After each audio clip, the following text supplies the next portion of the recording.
Support করে না বা হ্যাং হয়ে যায়। সো আমরা কিভাবে সহজে জুম থ্রু টেক্সট ইন্ট্রো বানাতে পারি সেটা আমি আজকের এই ভিডিওতে দেখাবো। তো আজকের ভিডিওটাতে দেখানোর জন্য আমাদের একটা অ্যাপ্লিকেশন দরকার, যেটা হচ্ছে উইন্ডোজ অ্যাপ্লিকেশন ফিল্মোরা 9। তো ফিল্মোরা 9 কিন্তু অনেক জনপ্রিয় একটা ভিডিও এডিটিং অ্যাপ্লিকেশন। আমি যেটা ইউজ করতেছি সেটা হচ্ছে ফিল্মোরা 9 2020। সো আমি আজকে দেখাবো কিভাবে।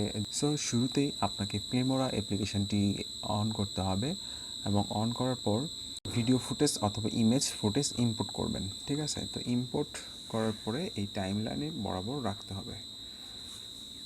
টাইমলাইনে জুম থ্রো আউট যেটা ইন্ট্রো আছে সেটা কিভাবে বানানো হয়। একটা ব্যাকগ্রাউন্ড নিতে হবে।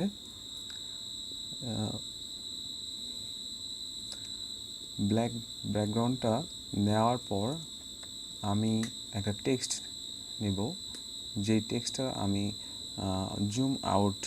জুম থ্রো আউট যে ইন্ট্রোটা বানাবো কি নাম থাকবে সেই নামটা সিলেক্ট করবে। তো আমি এখানে যেই ইউর টাইটেল হেয়ার এখানে লেখা আছে, আমি লেখাটা কেটে দেব এবং কেটে দেওয়ার পর আমি এইখানে আমি আমার একটা নিজের নাম দিব, যেটা হচ্ছে আমার একটা ইউটিউব চ্যানেলের নাম হচ্ছে রিয়েলি প্রো। সো আমি ওই নামটাই ইউজ করব। আপনি আপনার পছন্দের মতো একটা নাম ইউজ করবেন বা যেই ভিডিওটা বানাবেন সেই ভিডিওটাই করবেন। তো এইখানে নাম লেখা হলে আমাকে কি করতে হবে, আমি একটা ফন্ট সিলেক্ট করছি। সেই ফন্টটা হচ্ছে ইম্প্যাক্ট। সো ইম্প্যাক্ট ফন্টটাকে আমি 125 একটা সাইজ দিয়ে দেব এবং সাইজ দেওয়ার পরে এইখান থেকে আমি কি করব, বের হয়ে যাব, ওকে দিয়ে বের হয়ে যাব, ঠিক আছে? সো ওকে দিয়ে বের হয়ে গেলে এই লেখাটা চেঞ্জ হয়ে যাবে এবং রিয়েলি প্রো দেখছেন চলে আসছে। সো এখন আমাকে কি করতে হবে, এখন আমাকে একটা স্ক্রিনশট নিতে হবে, ঠিক আছে? তো আমি একটা স্ক্রিনশট নিয়েছি। স্ক্রিনশট নেওয়ার পরে এই ফাইলটা যেটা টাইমলাইনে ছিল আগে সেটা ডিলিট করে দিছি এবং ডিলিট করে দেওয়ার পর আমি এখন যে স্ন্যাপশটটা নিয়েছি সেই স্ন্যাপশটটা এই টাইমলাইনের উপরে রাখবো আর কি, যে ভিডিও ফুটেজ বা অডিও থাকবে সেটার উপরে আমি রাখবো।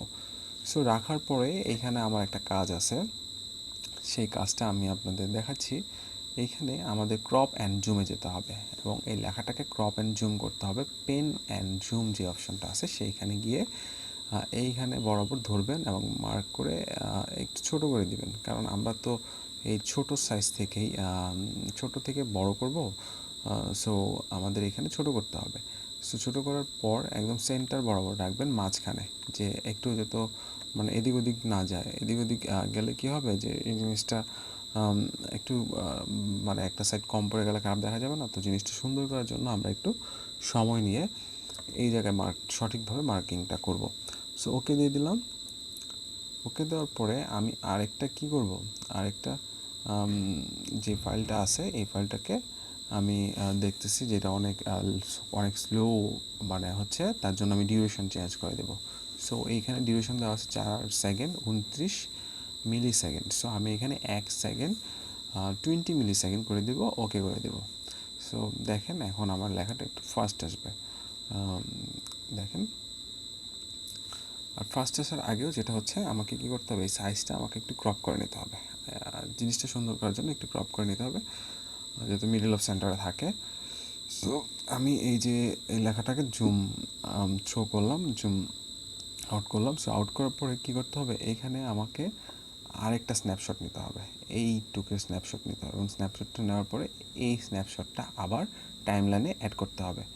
সো টাইমলাইনে অ্যাড করার পর এখন আমরা কি করব, সেম আমরা এটাকে ক্রপ অ্যান্ড জুম করব, ঠিক আছে? ক্রপ অ্যান্ড জুমে যাওয়ার পর আমরা ওই আগেরটার মতো মার্কিং সিলেক্ট করে পেন অ্যান্ড জুম যে অপশনটা আছে সেখানে ক্লিক করে এই জায়গাটা সিলেক্ট করে ছোট করে দেবো আরেকটু। আবার সেম বিষয়টাই, যে জিনিসটা হচ্ছে আমাদের কী করতে হবে, এটা মিডল অফ সেন্টারে রাখতে হবে, কারণ এখন এটা জুম ইন হবে, ঠিক আছে? সো আমি যখন এই মাঝখানটা রাখার পর আমি আবার ওকে দিয়ে দিব। ওকে দেওয়ার পর আমাকে কি করতে হবে, ডিউরেশন চেঞ্জ করতে হবে। সো ডিউরেশন এইখানে আমি করে দিব 0.005 মিলি সেকেন্ড করে দিব।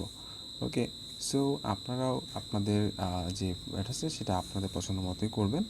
আমি কিন্তু 0.05 মিলি সেকেন্ড দিয়েই করছি, কারণ এই জিনিসটা একটু মানে দুইটার সাথে একটু কম্বাইন্ড হয়, সুন্দর একটা কম্বাইন্ড হয়। তাহলে দেখেন এখন আমার কাজ হচ্ছে এখানে শো প্রপার্টিস যে অপশানটা আছে সেখানে কম্পোস্টিং একটা ক্লিক করার পরে এখানে নর্মালের জায়গায় আমি মাল্টিপ্লাই করে দেবো। ওকে, দেন সেমভাবে পরেরটাও আমি এইখান থেকে শো প্রপার্টিসে যাব এবং কম্পোস্টিংয়ে যাই নর্মালের জায়গায় মাল্টিপ্লাই করে ওকে করে দেবো। সো এইভাবে ওকে করে দেওয়া হওয়ার পর দেখেন এখন আমি ফাইলটা ওপেন করতেছি এবং এটা হয়ে গেল জুম থ্রু একটা আউট ইনটু ট্রানজেকশন হয়ে গেল অলরেডি। তো খুবই সহজ এবং খুবই ইজিলি আমি দেখালাম আপনাদের, আপনারাও খুব সহজে এই জিনিসটা করতে পারবেন। সো ফিল্মোরা কিন্তু অনেক ভালো একটা ভিডিও এডিটিং অ্যাপ্লিকেশন, যেটা আপনি যদি ভালো কাজ করতে পারেন বা ভালো জানাশোনা থাকে তাহলে আপনি অবশ্যই ভালো ভিডিও কন্টেন্ট বানাতে পারবেন। সো আমি এখন আমি এই ধরনের ফিল্মোরা নিয়ে আরও অনেকগুলো বেশ কিছু ভিডিও বানাবো, যেগুলো আফটার ইফেক্ট বা প্রিমিয়ার প্রো দিয়ে বানানো হয়, আরও প্রমোশনাল ভিডিও বানাবো। সো এইসব ভিডিও যদি পেতে আমার চ্যানেলটা অবশ্যই সাবস্ক্রাইব করে দিবেন এবং পাশে থাকা বেল আইকনে ক্লিক করে দিবেন। থ্যাংক ইউ, আজকে এতটুকুই, বাই বাই।